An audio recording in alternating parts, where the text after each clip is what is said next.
Hi guys, all right, lesson 2, 318, solving trigonometric equations, part 2. Get my pen.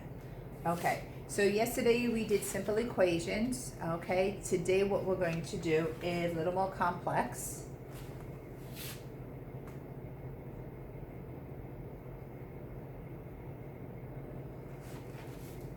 Do you know how to solve that? X squared minus 3x minus 4. Of course you do, you would be sitting here if you didn't. We're just going to factor it. You're going to think of two numbers that multiply to give you 4, subtract to give you 3. It's going to be negative 4, positive 1. You're going to get x is 4, x is negative 1. Okay, if you could do something like that, you can do today's lesson. We're just going to do trigonometric equations where we're going to be using factoring. Okay, here we go.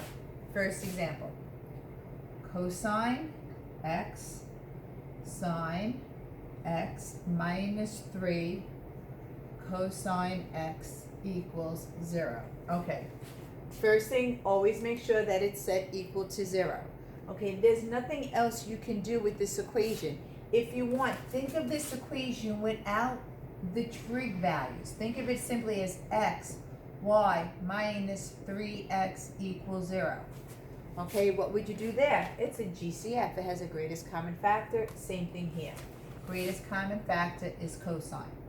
So I take out the cosine of x, and I'm left with sine x minus 3 equals 0. I set both of them equal to 0. Sine of x equals 3. Remember, we said this yesterday, the sine and cosine cannot be greater than 1, so we reject this one. And now I know that we need to find an angle whose cosine is 0. That's one of the quadrantals, okay, and in fact, it's here, and it's here. So x is going to be pi over 2 and 3 pi over 2, okay? So we're going to try a few more like that. And I know I erased it quickly, but you could always pause the video. Okay, so let's look at something like this. Cosine to the 4th power x plus cosine to the 2nd power x minus 2 equals 0. Again, if you need to, if looking at this is driving you crazy, rewrite it. Rewrite it without the cosine. It's x to the 4th plus x squared minus 2 equals 0. You're just going to factor it, just like you would factor this. X to the 4th becomes x squared, negative, so one's positive, one's negative, larger number here. Two numbers that multiply to give you 2, subtract to give you 1 would be 2 and 1. That's it in factored form. So what you can do is write it here. Cosine squared x plus 2 times cosine squared x minus 1. So you're just doing this like you know how to do, except you're writing it with a trig value. So now we're going to set both of them equal to 0. Cosine squared x plus 2 equals 0. Cosine squared x equals negative 2. Square root, square root. We're square rooting a negative value, guys. This one does not exist. Let's try this one. Cosine squared x minus 1 equals 0. Cosine squared x equals 1. Square root, square root. Cosine of x equals, remember, square root is plus or minus. Square root of 1 is 1. Which of the values has a cosine of 1? 0 and pi. Okay, I'm going to pause the video here for a second.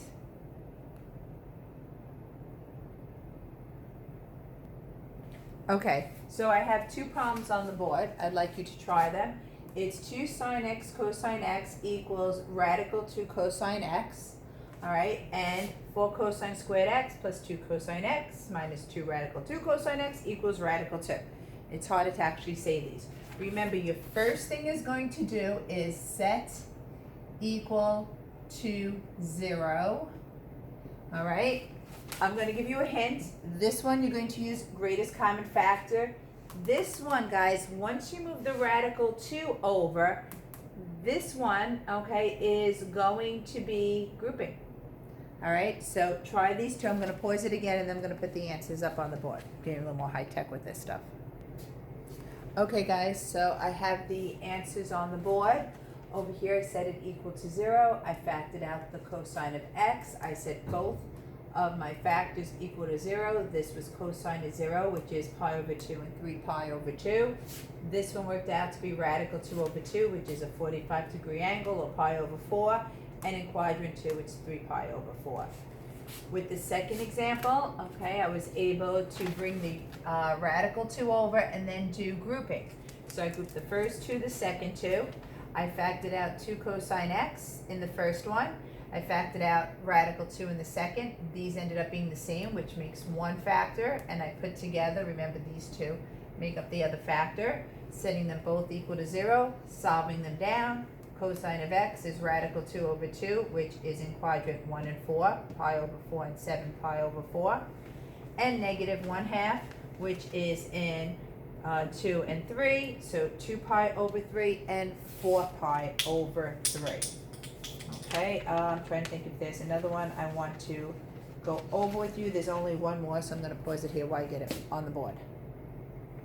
Okay, so here's another problem I want to go over with you. It is a trigonometric equation, okay, but it's quadratic. But it's a quadratic with a 2 in front. So you can utilize my trick for this. Let me do my trick on the side. So 2x squared, I'm taking out the sign, plus x minus 1. I take the 2, I multiply it by 1. X squared plus x minus 2. I factor for the 2. It's going to be positive 2, negative 1. Remember, I need to bring this back in. I took it out through multiplication, I bring it back through division. This is divisible by 2. This is x plus 1, and I put it in front of the other. Here are my factors without the trig value. So now I'll bring it back into this problem, and I'll just add the word sine. So I have sine x plus 1, 2 sine x minus 1 equals 0. And again, I'm just going to work them out, set them both equal to 0. Sine of x equals negative 1. Okay, so that is going to be 3 pi over 2. It's a quadrantal. And 2 sine x minus 1 equals 0. Sine x is going to give me 1/2, so x is going to be pi over 6 and 5 pi over 6. Okay, so these are some trig values. Hopefully you'll be able to go and do your homework. Good luck, guys. See you soon.